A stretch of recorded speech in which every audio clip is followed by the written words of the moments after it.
Hello designers, welcome back to uxuimania. നമുക്കെല്ലാവർക്കും അറിയാം UI design skill, അതായത് യൂസർ ഇൻ്റർഫേസ് ഡിസൈൻ സ്കില്ല് എന്ന് പറയുന്നത് വളരെ പ്രധാനപ്പെട്ട ഒരു സ്കില്ലുകളിലൊന്നാണ്. അതായത് ഒരു ഡിസൈൻ നമ്മൾ കാണുമ്പോഴത്തേക്ക് അത് വെബ്സൈറ്റ് ആയാലും മൊബൈൽ ആപ്ലിക്കേഷൻ ആയാലും മറ്റെന്ത് ടൈപ്പ് ഡിസൈൻ ആയിരുന്നാലും അത് കാണുമ്പോൾ ആ ഒരു ഇൻ്റർഫേസിൻ്റെ പുറത്ത് കാണുന്ന ഒരു ലുക്ക് ആൻഡ് ഫീൽ എന്ന് പറയുന്നത് വളരെ വളരെ പ്രധാനപ്പെട്ട ഒരു കാര്യമാണ്. അതിൽ നമുക്ക് എങ്ങനെ നമ്മുടെ UI ഡിസൈൻ സ്കില്ല് ഇമ്പ്രൂവ് ചെയ്യാമെന്ന് ചോദിച്ചു കഴിഞ്ഞാൽ ഒരുപാട് കാര്യങ്ങൾ ശ്രദ്ധിക്കേണ്ടതുണ്ട്. അതുപോലെ തന്നെ അതിലെല്ലാം ഉപരി നമ്മൾ നിരന്തരമായിട്ട് ചെയ്ത് കൈ തെളിഞ്ഞ് വരേണ്ടുന്ന ഒരു കാര്യമാണ് നമ്മുടെ UI ഡിസൈൻ സ്കില്ല് എന്ന് പറയുന്നത്. ഓക്കെ, എന്നിരുന്നാലും കുറച്ച് കാര്യങ്ങൾ മനസ്സിലാക്കിക്കൊണ്ട് കുറച്ച് കാര്യങ്ങൾ ശ്രദ്ധിച്ചുകൊണ്ട് മാത്രമാണ് നമ്മൾ ചെയ്യുന്നതെങ്കിൽ മാത്രമേ നമ്മുടെ ഡിസൈൻ സ്കില്ല് അത് പോളിഷായി വരാൻ ചാൻസ് ഉള്ളൂ. അല്ലെങ്കിൽ നമ്മൾ നിരന്തരമായിട്ട് ഒരു തെറ്റ് ആവർത്തിച്ചുകൊണ്ടിരുന്ന അതേ ഡിസൈൻ സ്റ്റൈലിൽ തന്നെ നമ്മൾ മുന്നോട്ട് പോകും. അപ്പോൾ ഇന്നത്തെ വീഡിയോയിൽ നമ്മൾ നോക്കാൻ പോകുന്ന കുറച്ച് പോയിന്റുകൾ, നിങ്ങൾ ഡിസൈൻ ചെയ്യുന്ന സമയത്ത് UI ചെയ്യുന്ന സമയത്ത് ശ്രദ്ധിക്കേണ്ടതായിട്ടുള്ള കുറച്ച് പോയിന്റുകൾ നമ്മൾ എടുത്തു പറയുന്നു.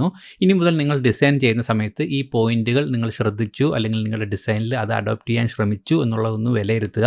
അപ്പോൾ നമുക്ക് ആ ഓരോ ഏരിയയിലും നമ്മുടെ ഒരു ക്വാളിറ്റി, അതായത് ഒരു ഇൻ്റർഫേസ് ഡിസൈനിൻ്റെ ക്വാളിറ്റി ഓട്ടോമാറ്റിക്കായിട്ട് മാറി വരുന്നതായിട്ടും കാണാം. ഓക്കെ, അപ്പോൾ എങ്ങനെ നമുക്ക് UI ഡിസൈൻ സ്കിൽ ഇമ്പ്രൂവ് ചെയ്യാം ഈ പോയിന്റുകളിലൂടെ എന്നാണ് നമ്മൾ നോക്കുന്നത്. അതിൽ ആദ്യമായിട്ട് നമ്മൾ പറയുന്നത് യൂസ് കൺസിസ്റ്റൻ്റ് ഐക്കൺസ് എന്ന് പറയുന്നതാണ്. അതായത് പല ആൾക്കാരും ഡിസൈൻ ചെയ്യുന്ന സമയത്ത് ശ്രദ്ധിച്ചിട്ടുണ്ടാവാം, പല ഭാഗങ്ങളിലും നമ്മുടെ UI ഡിസൈനിങ്ങിൽ ഐക്കൺസ് എന്ന് പറയുന്നത് വളരെ പ്രധാനപ്പെട്ട ഒരു കാര്യമാണ്.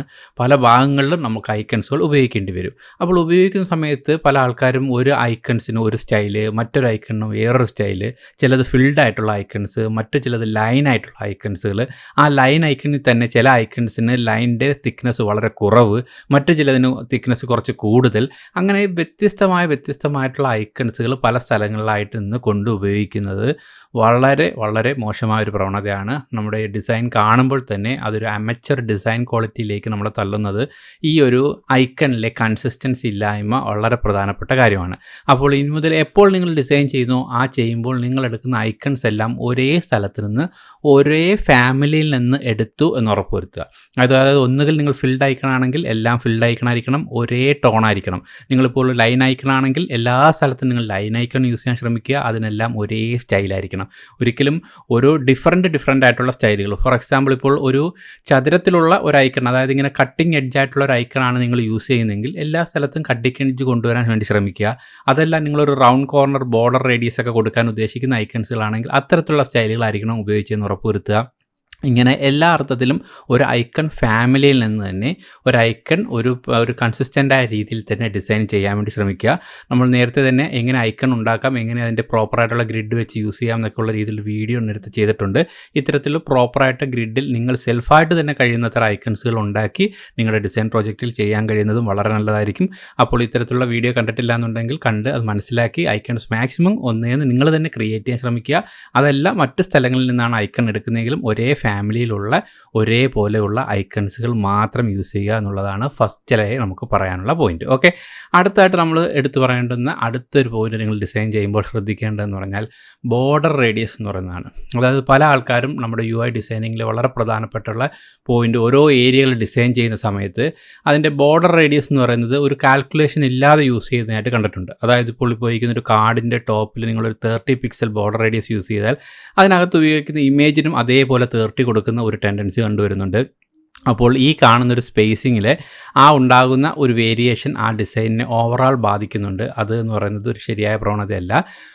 നിങ്ങൾ ഉപയോഗിച്ചിരിക്കുന്ന ഓവറാൾ ബോർഡർ റേഡിയസിൽ നിന്നും അതിനകത്തുള്ള ഇമേജ് യൂസ് ചെയ്യുമ്പോൾ അതിന് പ്രൊപ്പോർഷണലി ആ ഒരു ബോർഡർ റേഡിയസ് കുറയേണ്ടതുണ്ട്. എങ്കിൽ മാത്രമേ ഈ കാണുന്ന ഈ ഒരു തിക്നെസ് നിങ്ങൾക്ക് എല്ലാ സൈഡിലും കൺസിസ്റ്റൻ്റ് ആയിട്ട് യൂസ് ചെയ്യാൻ പറ്റൂ.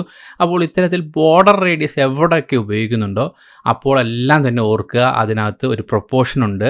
അതിൽ എല്ലാ സ്ഥലത്തും ഒരേ ബോർഡർ റേഡിയസ് യൂസ് ചെയ്യുക എന്നുള്ളതല്ല അർത്ഥം, മറിച്ച് ആ ബോർഡർ റേഡിയസിന് മാച്ചായ രീതിയിലുള്ള ഇന്നർ ബോർഡർ റേഡിയസുകളും അതിന് പ്രൊപ്പോർഷനായിട്ടുള്ള മറ്റു കോംപ്ലിമെൻ്ററി റേഡിയസുകളെല്ലാം ഒരേപോലെ നമ്മുടെ ഡിസൈൻ ലുക്കിനെ മാച്ച് ചെയ്യിക്കുന്നുണ്ട് എന്ന് ഉറപ്പ് വരുത്തിക്കൊണ്ട് എപ്പോഴും ചെയ്യാൻ ശ്രമിക്കുക. അതുകൊണ്ട് ബോർഡർ റേഡിയസ് ഒരു UI ഡിസൈനർ എപ്പോഴും ശ്രദ്ധിക്കേണ്ടുന്ന ഒരു പോയിൻ്റാണ്. ഓക്കെ, അതുപോലെ തന്നെ അടുത്ത് പറയേണ്ടതും അടുത്ത പോയിൻ്റാണ് അവോയ്ഡ് യൂസിങ് സ്ക്രോൾസ്. പലപ്പോഴും നമ്മുടെ UI കാർഡ്സുകളിൽ, അതായത് ഈ കാർഡ്സ് എന്തുകൊണ്ട് പറയുന്നു എന്ന് വെച്ച് കഴിഞ്ഞാൽ UI ഡിസൈനിങ്ങിൽ നിങ്ങൾക്കറിയാം കാർഡ്സ് എന്ന് പറയുന്നത് ഒഴിച്ചുകൂടാൻ പറ്റാത്ത ഒരു UI എലമെൻ്റ് ആണ്. ഇതിൽ ഒരുപാട് സ്ഥലങ്ങളിൽ നമുക്ക് ഈ ഒരു കാർഡ്സിൻ്റെ ഒരു യൂസേജ് വരാറുണ്ട്. അതായത് ഓരോ പർട്ടിക്കുലർ ബ്ലോക്കുകളാണ് നമ്മുടെ ഡിസൈൻസുകൾ ഉണ്ടാക്കുന്നത്. ഈ ബ്ലോക്കുകളിൽ ഇന്ന് കാർഡുകൾ വളരെ പ്രധാനപ്പെട്ട റോളാണ് വഹിക്കുന്നത്. അപ്പോൾ ഈ കാർഡ്സുകൾ ചെയ്യുമ്പോൾ കൂടുതൽ ഡീറ്റെയിൽസുകളൊക്കെ ഉണ്ടെങ്കിൽ പല ആൾക്കാരും സ്ക്രോളിങ്, പല സ്ഥലങ്ങളിലും അൺവാണ്ടഡ് ആയിട്ടുള്ള സ്ക്രോളിങ്ങുകൾ ഉപയോഗിക്കുന്നതായിട്ട് കാണാം.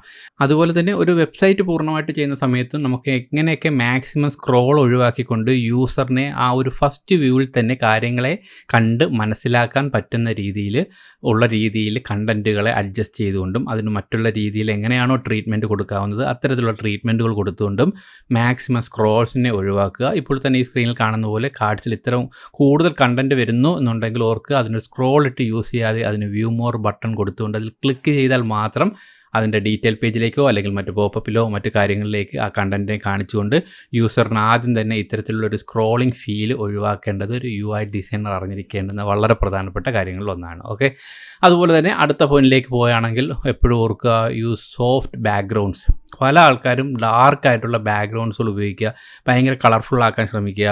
നമ്മൾ പ്രിൻറ്റ് മീഡിയയിലൊക്കെ ഡിസൈൻ ചെയ്യുന്ന സമയത്ത് ഉപയോഗിക്കുന്ന പോലുള്ള ഭയങ്കര തിക്കായിട്ടുള്ള കളേഴ്സുകൾ ഉപയോഗിച്ചുകൊണ്ട് ഡിസൈൻ ചെയ്യാൻ ശ്രമിക്കുമ്പോൾ കുഴപ്പം എന്താണെന്ന് വെച്ച് കഴിഞ്ഞാൽ അതിന് ഒരു ഭയങ്കരമായിട്ടൊരു ഹൈലി ഒരു പ്രൊമിനൻസ് വരികയും അത് ഡിസൈൻ പല ആൾക്കാർക്കും ഒരു കാഴ്ചയിൽ അതൊരു ഭയങ്കര ഡിസൈൻ ക്ലട്ടറിങ് ഫീൽ കൊടുക്കാനുള്ള സ്കോപ്പുണ്ട്. അതുകൊണ്ട് നിങ്ങൾ ലൈറ്റ് മോഡ് ടോൺസുകൾ, അതായത് വളരെ മിനിമലിസ്റ്റിക് ആയിട്ടുള്ള ഡിസൈൻസുകൾ ചെയ്യാൻ വേണ്ടി മാക്സിമം ശ്രമിക്കുക. അതല്ല മറ്റ് ഡാർക്ക് മോഡിലുള്ള ഡിസൈൻസുകളിലേക്ക് പോകുമ്പോൾ മാത്രം ഡാർക്കായിട്ടുള്ള ബ്ലാക്കിൻ്റെയോ അല്ലെങ്കിൽ ഡാർക്ക് ഗ്രേയുടെയോ മറ്റ് ടോൺസുകൾ യൂസ് ചെയ്യാൻ ശ്രമിക്കുക. മാക്സിമം ഇത്തരത്തിലുള്ള ഭയങ്കരമായിട്ടുള്ള ഒരു കോംപ്ലിമെൻ്ററി കളറുകൾ, അതായത് പച്ചയോ ചുമപ്പോ തുടങ്ങിയ അത്തരത്തിലുള്ള ഭയങ്കരമായിട്ടുള്ള ഒരു ഇൻറ്റൻസിറ്റിയുള്ള കളേഴ്സുകൾ ബാക്ക്ഗ്രൗണ്ടായിട്ട് യൂസ് ചെയ്യുന്നത് കുറച്ചുകൊണ്ട് മാക്സിമം മിനിമലിസ്റ്റിക് ഡിസൈനിലേക്ക് ശ്രമിക്കുന്നത് അത് ഒരു യൂസർ ഇൻ്റർഫേസ് ഡിസൈനർ എന്ന നിലയിൽ നല്ലൊരു ക്വാളിറ്റി ആയിരിക്കും. ഓക്കെ, അതുപോലെ തന്നെ അടുത്തതായിട്ട് ശ്രദ്ധിക്കേണ്ട വളരെ പ്രധാനപ്പെട്ട ഒരു കാര്യം എന്ന് പറയുന്നത് പല ഡിസൈനേഴ്സും ഓരോ ഡിസൈനിൽ പ്രത്യേകിച്ചും തുടക്കക്കാർ ഒരുപാട് ഫോണ്ടുകൾ യൂസ് ചെയ്തിട്ട് വരുന്നത് കാണുന്നു. അത് വളരെ മോശമായിട്ടൊരു പ്രവണതയാണ്. ഒരു ഡിസൈനിൽ എത്രത്തോളം ഫോണ്ടുകൾ കുറയ്ക്കാൻ കഴിയും എന്നുള്ളതാണ് നമ്മുടെ ഒരു ഡിസൈനർ ഒരു സ്കില്ലെന്ന് പറയുന്നത്. അതായത് ഒരു ഫോണ്ട് നിങ്ങളൊരു പ്രോജക്റ്റിന് വേണ്ടി ചൂസ് ചെയ്ത് കഴിഞ്ഞാൽ ആ പ്രോജക്റ്റിൽ ഒരു ഫോണ്ട് അല്ലെങ്കിൽ അതിന് കോംപ്ലിമെൻ്റ് ആയിട്ടുള്ള വളരെ പെയറിംഗ് ആയിട്ടുള്ള മറ്റൊരു ഫോണ്ട്, അതായത് 1-2 ഫോണ്ടുകളിൽ നിങ്ങളുടെ ഡിസൈൻസിൽ ഉപയോഗിക്കുന്ന ഫോണ്ടുകൾ കുറച്ചിട്ടുണ്ട് എന്നുള്ളത് എപ്പോഴും ശ്രദ്ധിക്കണം. അപ്പോൾ ഫോണ്ടിനെ കുറിച്ച് പറയുമ്പോൾ ഓർക്കുക, നമുക്ക് എങ്ങനെയാണ് ഹൗ ടു ചൂസ് ഫോൺസ് എന്ന് പറഞ്ഞിട്ട് ഓൾറെഡി ഒരു വീഡിയോ ചെയ്തിട്ടുണ്ട്. അത് മസ്റ്റായിട്ടും കാണുക. അതിൽ നിന്നും എങ്ങനെയാണ് ഫോണ്ട് ചൂസ് ചെയ്യേണ്ടതെന്ന് മറ്റു കാര്യങ്ങളൊക്കെ നിങ്ങൾക്ക് മനസ്സിലാവും. അതിൻ്റെ അടിസ്ഥാനത്തിൽ മാത്രം ഫോണ്ടുകൾ ഉപയോഗിക്കുക. ഫോണ്ടിൻ്റെ പെയറിംഗ് ഫോൺസുകൾ ഉണ്ടെങ്കിലും അതിന് പെയറിംഗ് ഫോൺസ് എന്നൊക്കെ പറഞ്ഞിട്ട് നമ്മൾ കുറേ വീഡിയോ ചെയ്തിട്ടുണ്ട്. അത്തരത്തിലുള്ള ഫോണ്ടുകളെ എടുക്കാവൂ. അപ്പോൾ വളരെ ലിമിറ്റഡ് ആയിട്ടുള്ള വളരെ തുച്ഛമായിട്ടുള്ള ഫോണ്ടുകളെ നിങ്ങളുടെ സിസ്റ്റത്തിൽ നിങ്ങളുടെ പ്രോജക്റ്റിനകത്ത് യൂസ് ചെയ്തിട്ടുണ്ട് എന്ന് ഉറപ്പുവരുത്തുക. ഒരിക്കലും ഒരുപാട് ഫോണ്ടുകൾ ഒരു ഡിസൈനിനകത്ത് ഉപയോഗിക്കാൻ പാടില്ല. ഓക്കെ, അടുത്തായിട്ട് പറയുമ്പോൾ അതേപോലുള്ള ഒരു കാര്യമാണ് കളർ എന്ന് പറയുന്നത്. പല ആൾക്കാരും ഒരു നീണ്ട കളർ ലിസ്റ്റ് തന്നെ, അതായത് ഒരു കളർ പാലറ്റ് ചൂസ് ചെയ്യുമ്പോൾ ഭയങ്കരമായ ഒരു നീണ്ട കളർ പാലറ്റ് യൂസ് ചെയ്യുന്നതായിട്ട് കാണുന്നു. അത് മാക്സിമം ഒഴിവാക്കിക്കൊണ്ട് കഴിയുന്നത്ര മിനിമലിസ്റ്റിക് ആയിട്ടുള്ള കളേഴ്സുകളെ മാത്രം പ്രിഫർ ചെയ്തുകൊണ്ട് കുറച്ച് കളറുകൾ മാത്രം നമ്മുടെ ഡിസൈനിൽ നമ്മുടെ ഇൻ്റർഫേസിലേക്ക് കൊണ്ടുവരുത്തിക്കാൻ വേണ്ടി ശ്രമിക്കണം. അതും നിങ്ങൾക്ക് എങ്ങനെയാണ് കളർ ചൂസ് ചെയ്യേണ്ടതെന്നൊക്കെ ഉള്ള എൻ്റെ ഒരു വീഡിയോ നമ്മൾ ഓൾറെഡി നേരത്തെ ചെയ്തിട്ടുണ്ട്. ആ വീഡിയോ കണ്ടു കഴിഞ്ഞാൽ കളർ ചൂസിങ്ങുമായിട്ട് ബന്ധപ്പെട്ട് കുറേ കാര്യങ്ങൾ മനസ്സിലാക്കാം. ഇതെല്ലാം തന്നെ ഒരു തുടക്കക്കാരെന്ന നിലയിൽ പ്രത്യേകിച്ചും ശ്രദ്ധിക്കണം.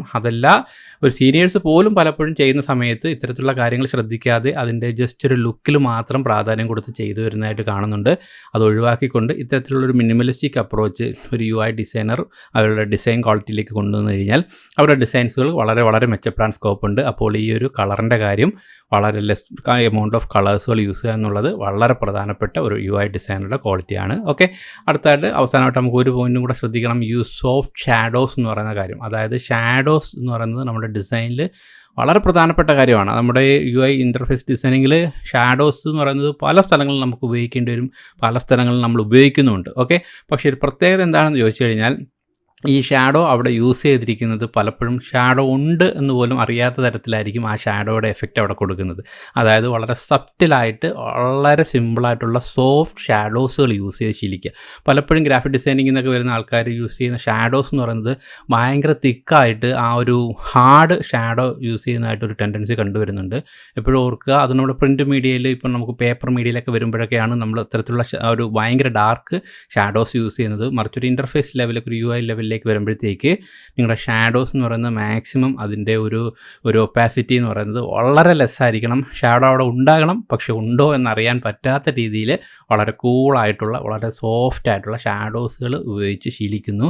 ഒരിക്കലും ഒരു ഡാർക്ക് കട്ട ഷാഡോസ് യൂസ് ചെയ്യുന്നില്ല എന്നുള്ളത് നിങ്ങളുടെ ഡിസൈനിൽ ചെയ്യുന്ന സമയത്ത് എപ്പോഴും ശ്രദ്ധിക്കേണ്ടുന്നൊരു കാര്യമാണ്. ഓക്കെ, അപ്പോൾ ഈ പറഞ്ഞ ഓരോ പോയിൻറ്റുകളും ഇനി മുതൽ നിങ്ങൾ ഡിസൈൻ ചെയ്യുന്ന സമയത്ത് ചെയ്യുമ്പോൾ ഈ ഒരു പോയിൻറ്റുകൾ നിങ്ങളുടെ മനസ്സിലേക്ക് കൂടെ കൊണ്ടുവരിക. ഇത് നിങ്ങൾ അതിലേക്ക് ഇംപ്ലിമെൻറ്റ് ചെയ്തു എന്നൊന്ന് ജസ്റ്റ് ഒന്ന് മനസ്സുകൊണ്ട് ഉറപ്പുവരുത്തുക. അതിനുശേഷം അങ്ങനെ ചെയ്തുകൊണ്ടേയിരിക്കുക. തുടക്കക്കാർക്കായിട്ടുള്ള ആൾക്കാർക്ക് എപ്പോഴും ഓർക്കുക, ഡിസൈൻ സ്കില്ല്, UI സ്കില്ല് എന്ന് പറയുന്നത് നിരന്തരമായിട്ട് ചെയ്തുണ്ടായി വരേണ്ടുന്നൊരു സ്കില്ലാണ്. അത് ഒരിക്കലും നമ്മൾ കുറച്ച് വീഡിയോസ് കണ്ടുകൊണ്ടോ അല്ലെങ്കിൽ കുറച്ച് പുസ്തകം വായിച്ചതുകൊണ്ടോ മാത്രം പഠിച്ചെടുക്ക് തീർക്കാൻ കഴിയുന്നൊരു കാര്യമല്ല ഒരു UI സ്കില്ലെന്ന് പറയുന്നത്. അത് നമ്മൾ ചെയ്ത് തന്നെ നമ്മൾ ഇമ്പ്രൂവ് ചെയ്യേണ്ടതും നമ്മുടെ ക്വാളിറ്റി ഉണ്ടായി വരേണ്ടതുമാണ്. അപ്പോൾ ഈ വരുന്നത് നമ്മൾ ചെയ്യുന്നതിൽ ഇത്തരത്തിലുള്ള ക്വാളിറ്റികൾ നമ്മൾ ഈ പറഞ്ഞ പോയിൻറ്റുകളൊക്കെ ശ്രദ്ധിക്കുന്നുണ്ട് എന്നൊന്ന് ഉറപ്പുവരുത്തുക എന്നുള്ളതാണ് പ്രധാനം. എങ്കിൽ മാത്രമേ നമ്മുടെ ഡിസൈനിൽ ഈ പറഞ്ഞ ഒരു മോസ്റ്റ് മോഡേൺ ആയിട്ടുള്ള അല്ലെങ്കിൽ വളരെ മിനിമലിസ്റ്റിക് ആയിട്ടുള്ള ഒരു UI ട്രെൻഡ് നമ്മളിലേക്ക് വരികയുള്ളൂ. അപ്പോൾ ഈ പോയിൻറ്റുകളെല്ലാം ഒന്നേന്ന് ശ്രദ്ധിക്കുക. നിങ്ങൾ വരുന്ന ഡിസൈൻസുകളിൽ ഇതെല്ലാം ഇംപ്ലിമെൻറ്റ് ചെയ്യുന്ന ഉറപ്പുവരുത്തുക. നല്ല ക്ലാസി ആയിട്ടുള്ള നല്ല മിനിമലിസ്റ്റിക് ആയിട്ടുള്ള നല്ലൊരു യൂസർ ഇൻ്റർഫേസ് ഡിസൈനിൽ കൂടുതൽ ശ്രദ്ധ കൊടുക്കുക. നല്ല മികച്ച ഡിസൈൻ പ്രോജക്റ്റുകൾ ചെയ്തുകൊണ്ടേയിരിക്കുക. ഓക്കെ, അപ്പോൾ ഓക്കെ ഡിസൈനേഴ്സ്, ഇത് നിങ്ങൾക്ക് ഇഷ്ടപ്പെട്ടു, നിങ്ങൾക്ക് യൂസ്ഫുൾ ആണെങ്കിൽ തീർച്ചയായിട്ടും നിങ്ങളുടെ ഡിസൈനേഴ്സ് ആയിട്ടുള്ള സുഹൃത്തുക്കൾക്കൊന്ന് ഷെയർ ചെയ്യുക. അതുപോലെ തന്നെ നമ്മുടെ ചാനൽ സബ്സ്ക്രൈബ് ചെയ്തിട്ടില്ലെങ്കിൽ ദയവായി ചാനൽ സബ്സ്ക്രൈബ് ചെയ്തേക്കുക. അപ്പോൾ ഇതുപോലെ ഡിസൈനേഴ്സിന് ഹെൽപ്ഫുൾ ആവുന്ന മറ്റൊരു ഇൻഫോർമേറ്റീവ് വീഡിയോ ആയിട്ട് വീണ്ടും കാണാം. ബൈ.